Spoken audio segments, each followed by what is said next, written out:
3 fois, cette patiente est amenée aux urgences de son hôpital de secteur par les pompiers. 3 fois, on la renvoie chez elle à 4 heures du matin. Pas d'échographie. Pas de diagnostic. Juste du tramadol. La 4e fois, son état est déjà critique. Sa CRP est élevée, signe d'infection dans le sang. On la laisse pourtant sortir, encore une fois, sans examen. Le lendemain, son médecin traitant prescrit enfin une échographie. Le verdict tombe, 3 calculs dans la vésicule biliaire. Elle retourne aux urgences avec la preuve. Réponse glaciale. Oui, vous avez des calculs, prenez rendez-vous avec un chirurgien. Alors qu'elle est déjà là, on la renvoie chez elle. Son état s'aggrave. Elle supplie les pompiers de la transférer dans un autre hôpital. Enfin, elle est opérée. Mais trop tard. Et mal opérée. Une cholécystite aiguë sévère non diagnostiquée.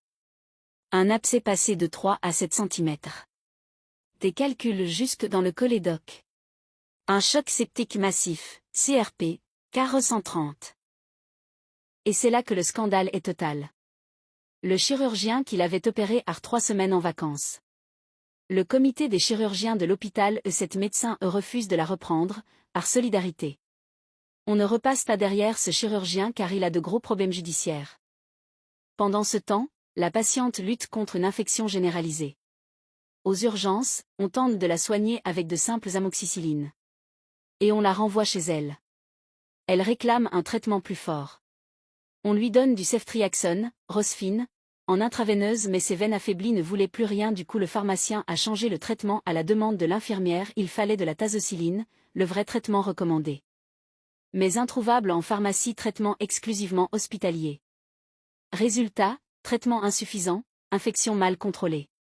Épuisée, traumatisée, amaigrie, elle finit par rentrer chez elle. Son infirmière prend le relais, mais ses veines sont détruites.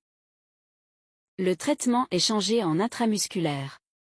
Et l'hôpital commet une dernière erreur, 8 jours d'antibiotiques prescrits au lieu de 15. Depuis, elle vit avec des séquelles irréversibles. Douleurs chroniques. Intolérance aux antidouleurs.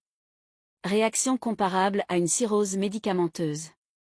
Et malgré un mois d'erreurs médicales, de traitements inadaptés, de falsifications et de refus de soins. La CCI refuse de reconnaître les fautes.